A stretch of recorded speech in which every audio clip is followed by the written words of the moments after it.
Fala galera, sejam muito bem-vindos ao perfil do Finanças A3. Sejam muito bem-vindos aí à primeira live de muitas que virão pela frente. Enquanto vão entrando aí, o pessoal vai entrando aí, pra gente dar início aqui a nossa aula de hoje.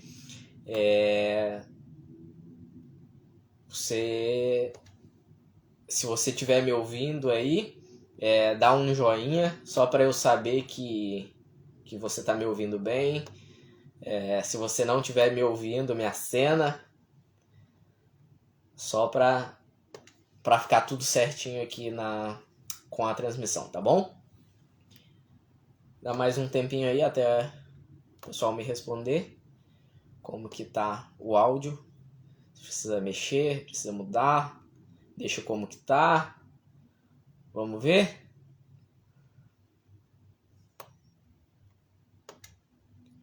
Áudio ok. Áudio ok. É isso aí. Então, sejam muito bem-vindos à live do Casal Abundante. Ó, esse nome é legal, né? A live do Casal Abundante. Vai ficar esse mesmo. Vai ficar esse nome agora. E nessa live de hoje, a gente vai falar sobre maturidade. Pesado, hein? Maturidade e como ela afeta a vida financeira do casal. Se você que está aí na live já é casado, opa, essa live é para você. Se você está aí nessa live é noivo, essa live é para você também.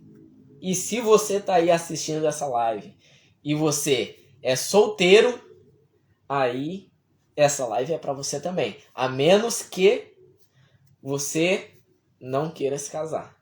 Esteja tranquilo do jeito que você tá, não quero me casar. Essa live também é para você, porque você vai aprender princípios aqui que vai poder aplicar na sua vida financeira sozinho também. Então, não importa a sua situação, essa live é para você. Tá bom? O pessoal mandando o joinha ali para confirmar que o áudio tá tudo ok. Então, mais uma vez, sejam todos bem-vindos à live do Casal Abundante. O tema de hoje é maturidade, como ela afeta a vida financeira do casal. Tá bom? Acho que tá dando um pouco de eco aqui, mas vamos lá.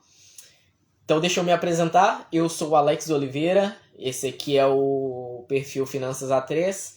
E por aqui você vai aprender tudo ou muito sobre como ter uma vida financeira abundante no seu casamento, como ter uma vida financeira próspera dentro do seu casamento. E na live de hoje você vai aprender como ter maturidade dentro da sua vida financeira, ou melhor, vai entender como ela afeta o seu relacionamento, ver como ela afeta principalmente as suas finanças. Você vai se assustar, você vai ficar espantado, porque provavelmente você não se deu conta de muita coisa que a gente vai falar aqui nessa live de hoje, tá bom? Então vamos começar aqui, sem demora, sem enrolação. E para a gente começar a falar sobre maturidade, vamos entender um pouco o que é maturidade, né? Vamos pensar aqui um pouco sobre a palavra maturidade. E o que eu fiz? Fui no dicionário para a gente saber o que o dicionário diz, né? E aí o dicionário dá aquela definição maravilhosa, né? A etimologia. Eu adoro o dicionário porque me ensina palavras novas, né? A origem da palavra maturidade. A palavra maturidade deriva do latim, que significa maturitas, que significa natureza, maturação ou maduração. Isso é um processo, né? É algo que demanda um tempo para que aconteça, para alcançar aquele objetivo final. E para que a gente entenda bem aqui a definição de maturidade, vamos pegar aqui um exemplo que provavelmente é comum, seja universal aí para todo mundo, que é o processo de maturação de uma fruta, né? A fruta primeiro, ela nasce ali o botão, e aí vem a flor, em seguida vem ali a fruta num estágio muito pequeno, e ali vai crescendo aquela fruta, e aí ela chega no tamanho ideal que ela precisa chegar, ela começa o processo então de maturação, de ficar madura até chegar ao ponto de estar numa situação adequada para o consumo, né? Tá de uma forma adequada para ser consumida. Então, a gente sabe que a maturação, a maturidade, ela tem a ver com o processo, ela tem a ver com o tempo, ela tem a ver com um momento vivido em que vai chegar em um outro estágio de desenvolvimento após esse processo. E muita gente confunde maturidade com o tempo, né? Acha que a maturidade ela tem a ver só com o tempo. Mas o tempo é um fator extremamente importante, decisivo e talvez um dos mais importantes na maturidade. Mas não é só isso. Existem outros fatores aí que fazem parte desse processo. E trazendo aqui para o nosso contexto, né? Estamos falando sobre vida cristã, sobre casamento, sobre finanças dentro do casamento. As pessoas confundem muito maturidade com aquelas pessoas mais velhas. Aquele casal que já tem 20, 30, 40 anos ali de casado, né? O pessoal acha que maturidade, só quem tem maturidade é quem já tem lá seus 40, 50 anos de casado. E não estou dizendo que quem tem 40, 50 anos de casado não tenha maturidade. Mas não é uma verdade absoluta. Porque a maturidade ela não está ligada só ao tempo. Ela está ligada a outros fatores também, que a gente vai ver ainda hoje aqui nessa live. Então a gente precisa entender que maturidade não é só tempo. O tempo é um fator decisivo, como eu falei. Mas a gente precisa entender aí que existem outros fatores aí no meio, existem outras condições que precisam acontecer junto aí. Então a gente precisa entender que tem uma diferença entre maturidade e tempo de vida. Não é porque você tem aí seus 20, 25, 30 anos que não posso ser maduro, não tenho condição de ser maduro porque ainda sou muito novo. Tem como a gente acelerar esse processo e você vai ver como que faz isso ainda hoje, tá bom? E aí, pessoal, tudo certo? Todo mundo comigo?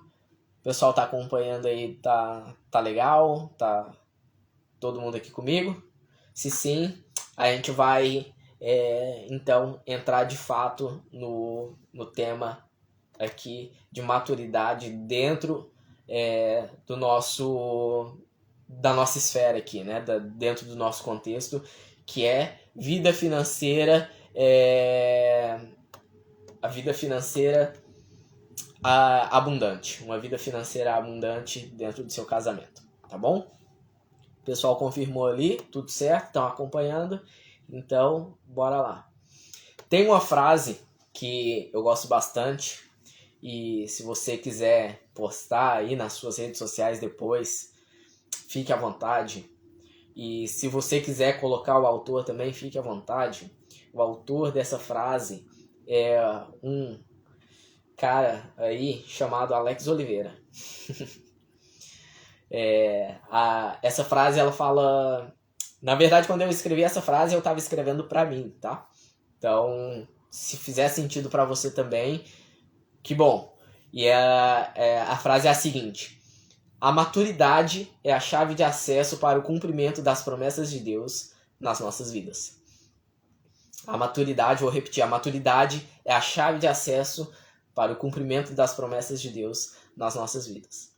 E a gente vai ver aqui, através da vida de dois caras aqui, que como isso é fundamental e como essa maturidade, de fato, ela é a chave de acesso para que Deus cumpra na nossa vida as suas promessas, né?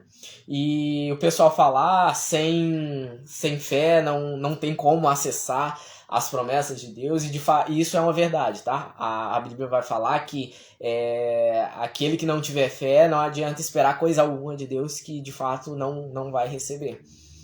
E então eu costumo tratar a fé como uma porta, a porta de acesso a essas promessas, e a maturidade como essa chave que abre essa porta. Não adianta você ter a porta e essa porta está trancada, você não ter a chave. A maturidade é a chave que abre essa porta para as bênçãos de Deus na sua vida.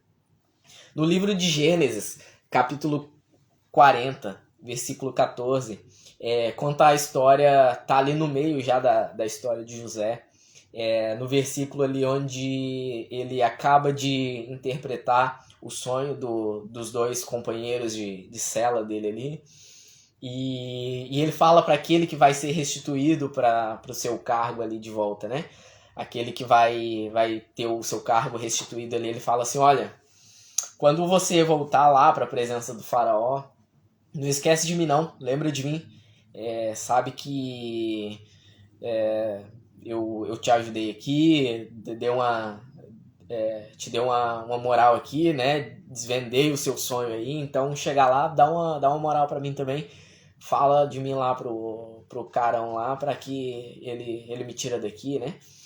E a gente vai ver ali um desabafo do coração de José. José vai falar assim, olha, porque eu vim parar aqui de uma forma injusta.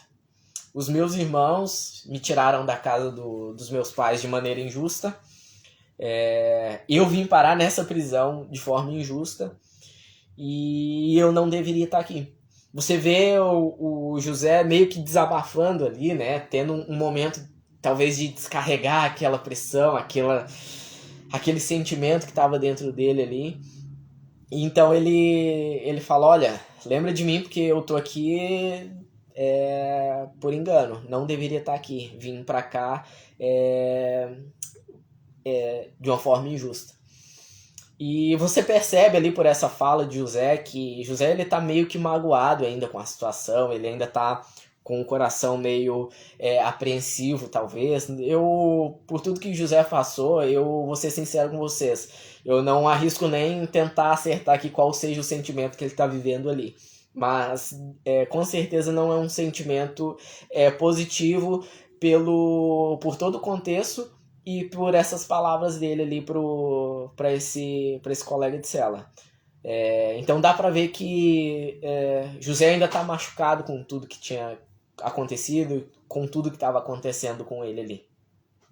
Então você vê que o texto segue e aquele serviçal ele volta para junto do faraó, e aí a Bíblia vai falar que aquele servo ele se esquece de José, ele simplesmente não lembra de José. E eu acredito muito que seja o próprio Deus que tenha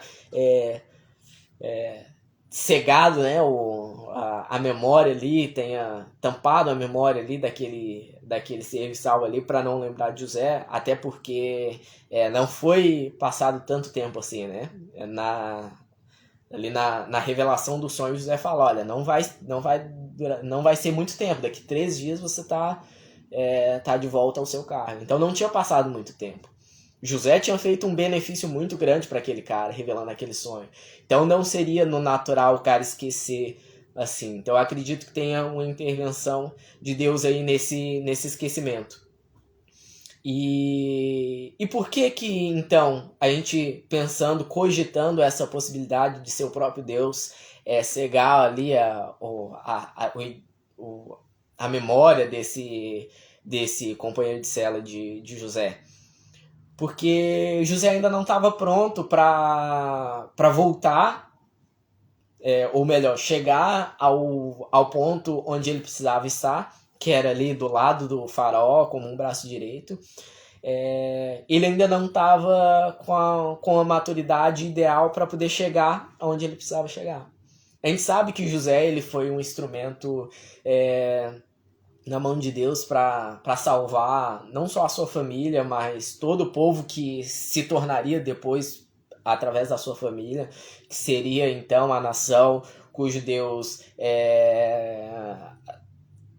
escolheu para ser a geração, escolheu aquele povo para ser aquela nação, para ser exemplo e para revelar a sua redenção através daquela nação. Então José é uma ferramenta extremamente importante na história.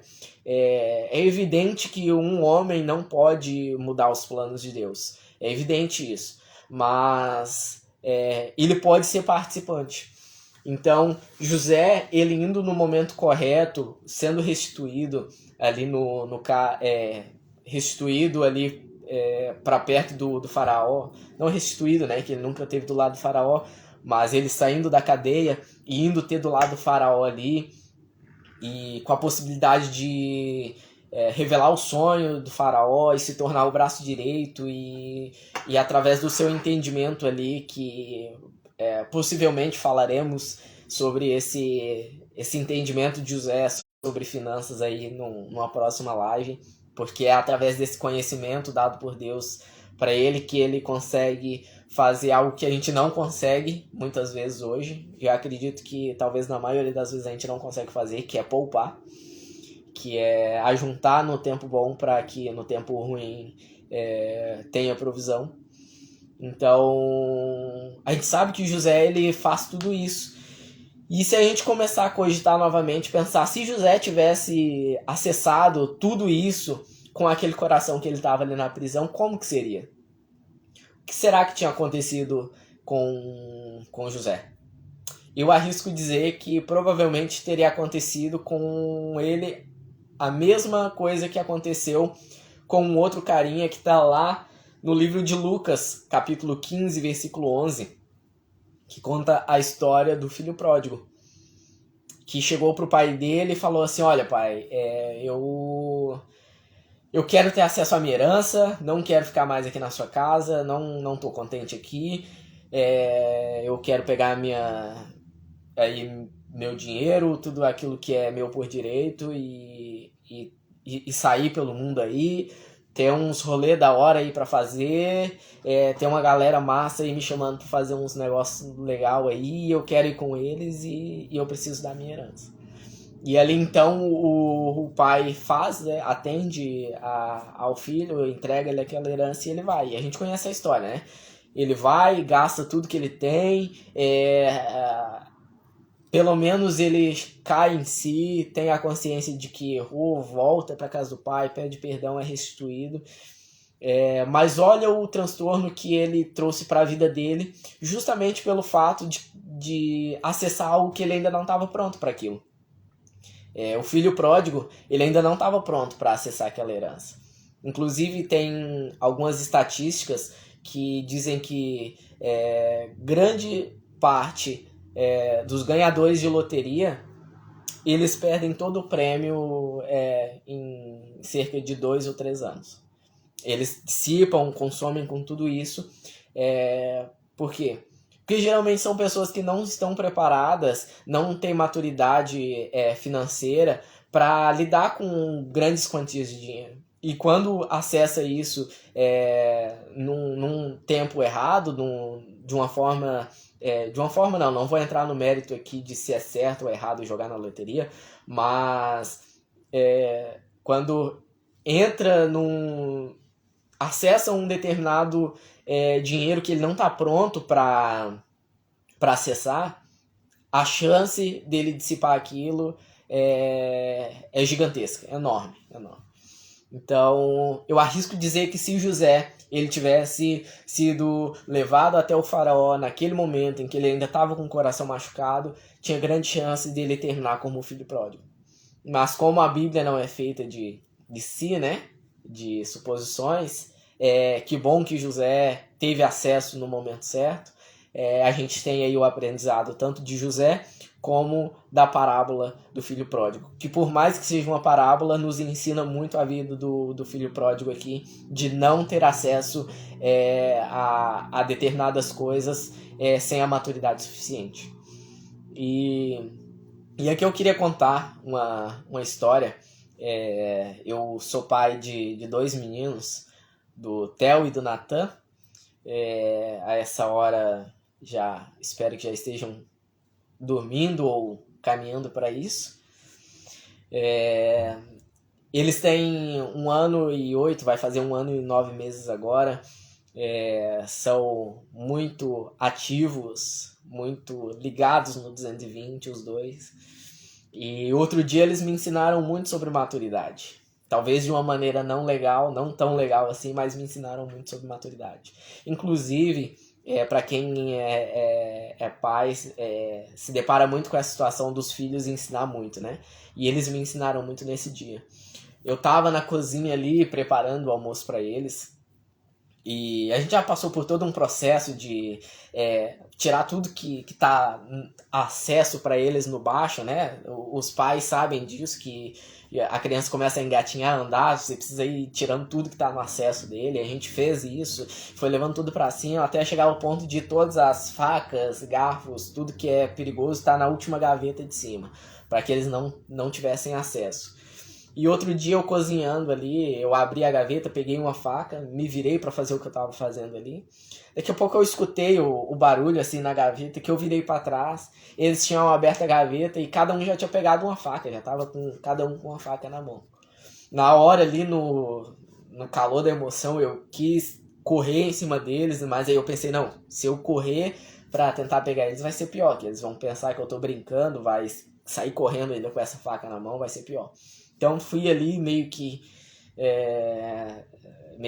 dando no linguajar do mineiro, né? Dando um migué ali, conversando com eles e tomei a faca. E tirei a faca deles, aproveitei o momento para a educação ali, né? Ensinar, não pode, é perigoso e tal, essas questões assim. Mas depois eu fiquei pensando sobre essa situação, sobre essa história, né? Gente, vamos pensar aqui. A faca, em si, o objeto faca em si, ele é ruim? Ele é algo ruim? Ele é algo que ele traz mal por si só? A gente sabe que não. A gente sabe que as facas e todos os objetos cortantes aí que a gente tem que agradecer a Deus e ao conhecimento humano, que trouxe muito desenvolvimento, e muito desse desenvolvimento veio através de cortes precisos. Então a gente sabe que os objetos que cortam são muito, muito úteis para nós, né? Inclusive as facas.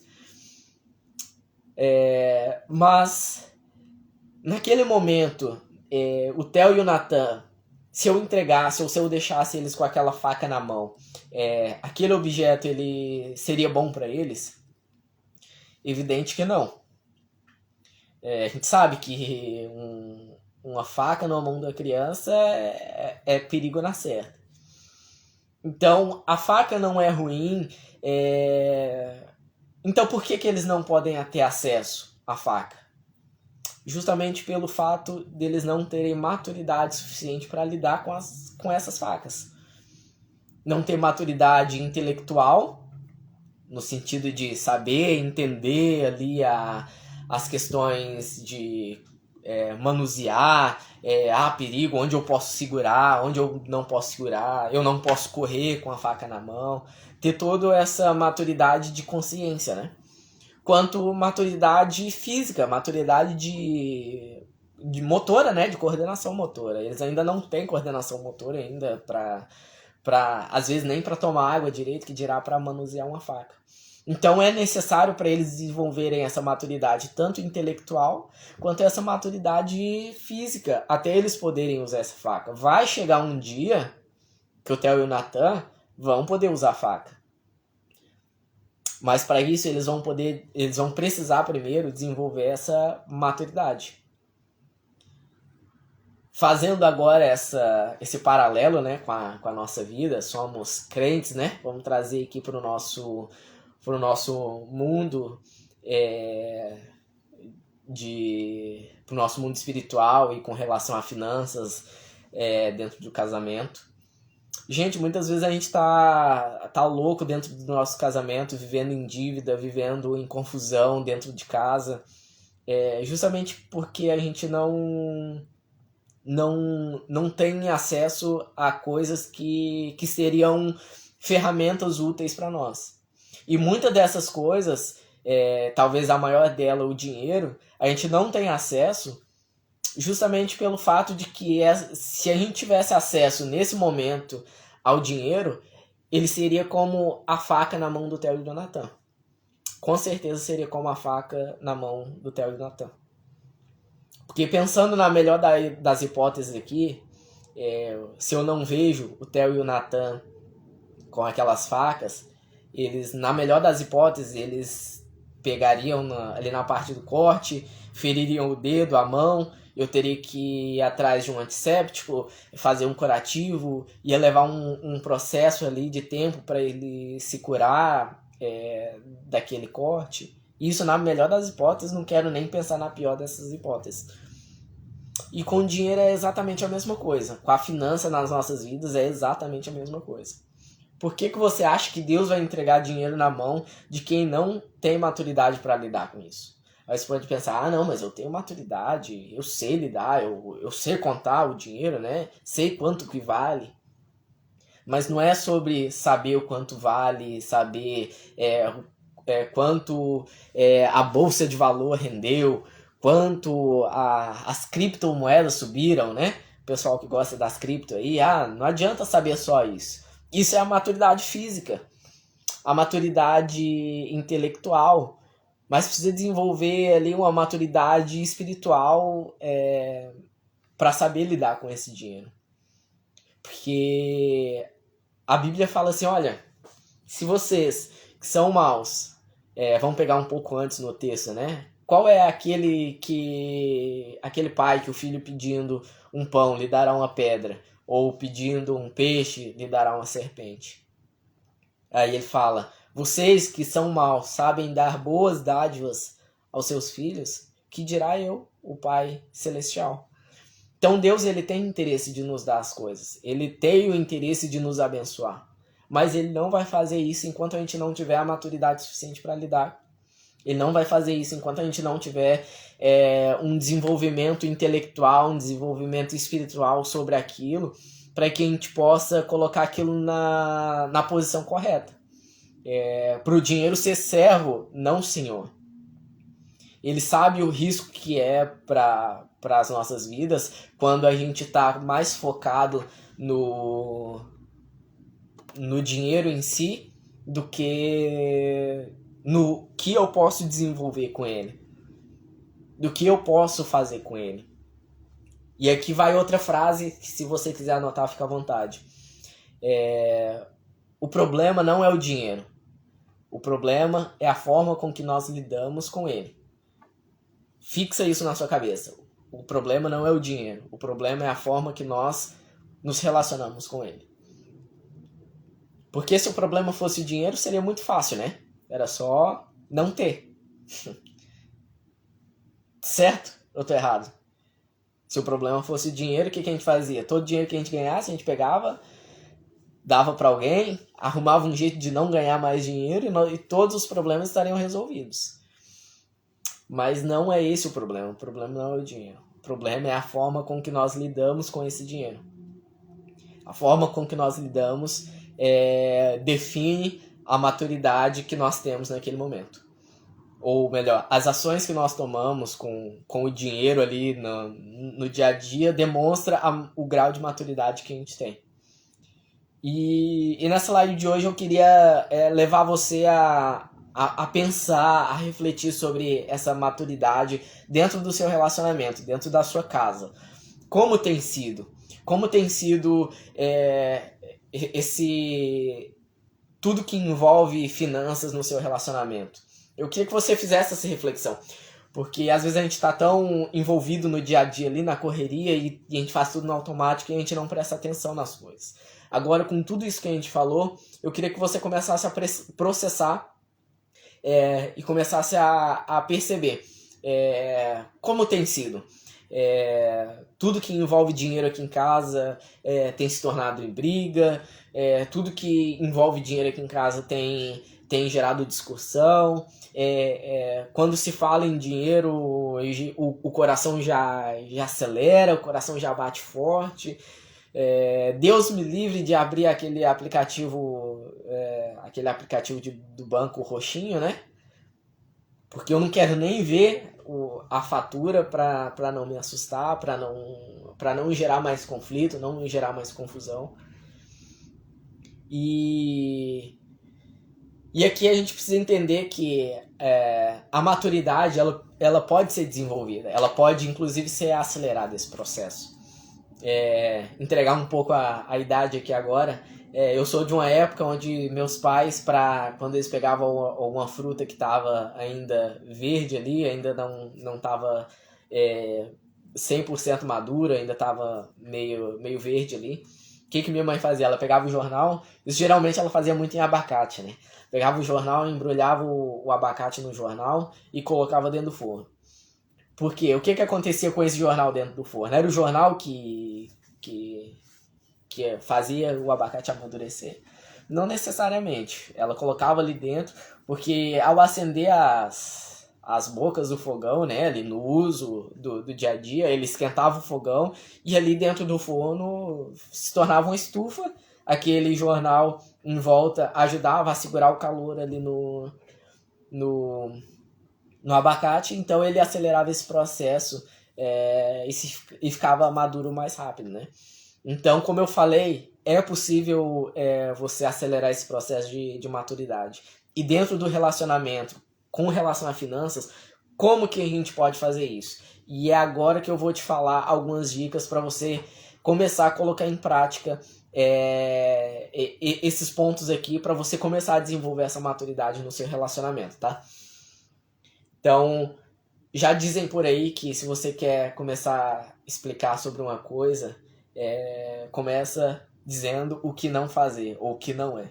E eu vou dizer agora o que não fazer, né? O que não fazer. Então, como não agir dentro do relacionamento. Como eu falei, né? Às vezes, dentro do relacionamento tá tão conturbado, tanta loucura, tanta dívida, tanta coisa, que tudo que vai falar de dinheiro gera briga. E aqui a gente precisa parar e pensar assim, não, peraí, eu preciso deixar essas brigas de lado. Preciso colocar de lado essa briga, porque a gente precisa sentar e conversar sobre o assunto finanças. A gente precisa sentar e conversar. E aqui a gente tem dois extremos, né? A briga e o silêncio.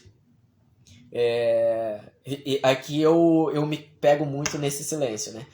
A Paloma, minha esposa, ela gosta de falar bastante, gosta de debater e tal, assim, no sentido de conversar sobre o assunto.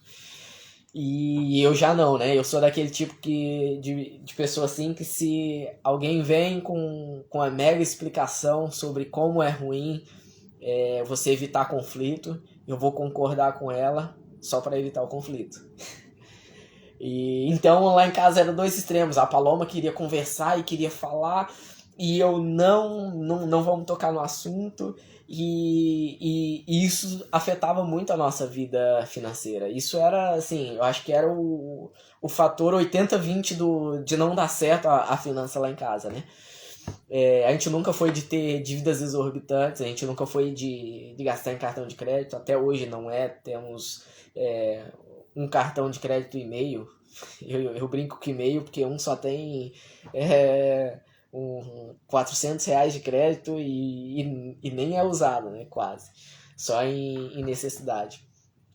Mas a gente nunca foi muito assim de acumular dívida, mas também não sobrava, né? Também tinha que fazer aquela ginástica para poder fazer as coisas funcionarem.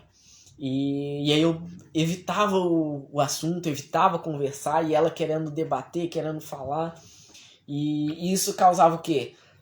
Uma ruptura muito grande nesse processo de maturidade. Porque um queria debater, o outro queria ficar em silêncio, e aí nada acontecia. E como eu falei, eu me pego muito nessa questão do silêncio, né? E a gente precisa conversar. E aqui eu entro no que fazer.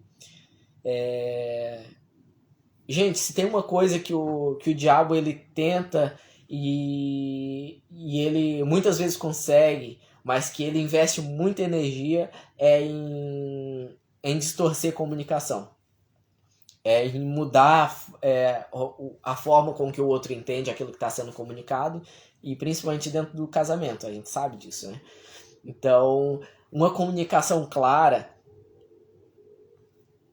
é o jornal. Vamos usar a alegoria aqui do jornal em volta do abacate. Uma comunicação clara, objetiva, intencional, é o jornal que envolve o abacate, que segura o calor ali para acelerar o processo de maturação. A gente precisa ter comunicação dentro do nosso relacionamento em tudo, né? Mas com relação à finança, se não tiver uma comunicação clara e intencional, não vai para frente. Então, como ter uma comunicação clara, ou o que é ter uma comunicação clara e intencional, Alex? Que é isso? Eu vou dar algumas... uma dica aqui para você fazer no dia a dia do seu casamento. Talvez você vai entender você vai pegar o conceito aqui e vai aplicar de uma forma diferente no seu, mas aqui é uma ideia, tá? De comunicação clara, objetiva e, acima de tudo, intencional.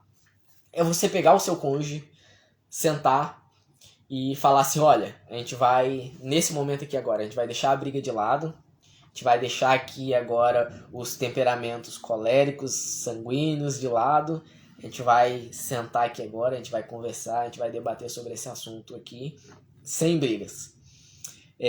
Tem uma série que eu e a Paloma, a gente já assistiu algumas vezes ela, e a gente gosta bastante, que eu não vou arriscar falar o nome dela aqui em inglês pra depois não ser corrigido ou virar meme na internet, né? Mas o nome dela em português é Como Eu Conheci a Sua Mãe. E lá tem um casal, o Marshall e a Lily, que eles têm um acordo. Sempre quando eles estão brigando e eles veem que a coisa vai sair ali do controle, um dos dois pede pausa. Fala pausa. E como se trata de uma série cômica, ali eles estão falando sobre... brigando, aí quando um pede pausa, eles, vamos comer alguma coisa? E como se nada tivesse acontecido, né? Evidente que na vida real a gente sabe que não é assim, não funciona assim. Mas a gente precisa ter um pouco desse conceito na nossa vida, né?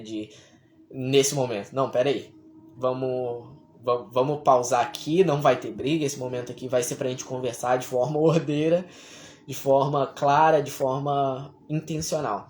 E aí você vai sentar com o seu cônjuge e vai perguntar assim, olha, quais são os seus sonhos? Quais são os seus projetos? E aí você também conta os seus sonhos, os seus projetos. Provavelmente vocês terão sonhos e projetos conjuntos, sonhos e projetos individuais. E aí vocês conversam sobre esses sonhos e esses projetos individuais. E aí dentro disso vocês vão falar como que a maturidade ela vai fazer a gente encurtar o caminho para conseguir chegar nesses sonhos e nesses projetos. Como que a gente pode fazer para que a maturidade, ou para acelerar essa maturidade, para que a gente alcance esses objetivos. Gente, o ser humano é movido por meta. O ser humano que não tem meta, a pessoa que não tem meta, ela é uma pessoa frustrada, ela é uma pessoa que não tem qualidade de vida, ela não tem motivação para levantar de manhã, ela não tem motivação para sair da sua cama de manhã. Por que ela vai levantar da cama para ir trabalhar se ela não tem o porquê disso? Então o ser humano ele vive por metas, ele vive por objetivos, alcançar objetivos. E quando se tem um objetivo é muito mais fácil de você viver o processo. Então é por isso que vocês precisam senta com seu cônjuge, senta com seu noivo, sua noiva, seu namorado, namorada, e fala assim, olha, quais são os nossos planos, quais são os nossos projetos? Como que a maturidade vai acelerar o nosso processo para isso? E o que a gente pode fazer para que isso encurte o caminho até lá? Você vai ver que quando você começar a ter essas conversas intencionais, e como eu disse, aqui é só um exemplo, você pode pegar uma forma diferente para fazer no seu relacionamento, você pode pegar coisas que motivam vocês e colocar ali em pauta na hora dessa conversa. Então, assim, você pode personalizar pro seu casamento, pro seu relacionamento, tá? Mas você vai ver que quando você começar a fazer isso, só o fato de você ter na cabeça, ter na mente que você está indo para uma conversa intencional para gerar maturidade, aquilo já vai trazer uma mudança para você, já vai trazer uma mudança para o ambiente do seu relacionamento. Isso já vai começar a trazer um diferencial ali pro dia a dia, para a rotina. Porque a gente usa muita desculpa, né? A gente tá sempre dando desculpa para alguma coisa. Inclusive, eu dei muitas desculpas até começar a gravar esse vídeo que eu tô fazendo aqui hoje. Mas às vezes a gente dá muita desculpa. A gente, mas é porque eu sou muito novo. Maturidade é para quem é muito velho.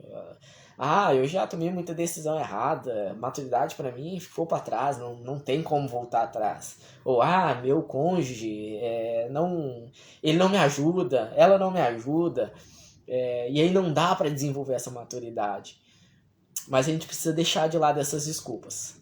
A gente precisa deixar de lado as desculpas, porque se a gente não tiver acesso à maturidade, a gente nunca, e eu repito, nunca vai ter uma vida financeiramente próspera, financeiramente abundante dentro do nosso casamento, se a gente não desenvolver a maturidade. Se a gente não desenvolver essa maturidade dentro do nosso relacionamento. Todo casamento, todo relacionamento, ele começa como um embrião, independente da idade, tá? Se estão casando velhos, se estão casando novos, o relacionamento começa como um embrião e precisa se desenvolver. Então a maturidade precisa se desenvolver dentro do relacionamento. E essa live de hoje é para te chamar a atenção para isso. Desenvolva a maturidade dentro do seu relacionamento e você vai começar a ver as bênçãos de Deus vindo sobre a sua vida financeira dentro da sua casa. Tá bom? Volto a dizer, o problema não é o dinheiro.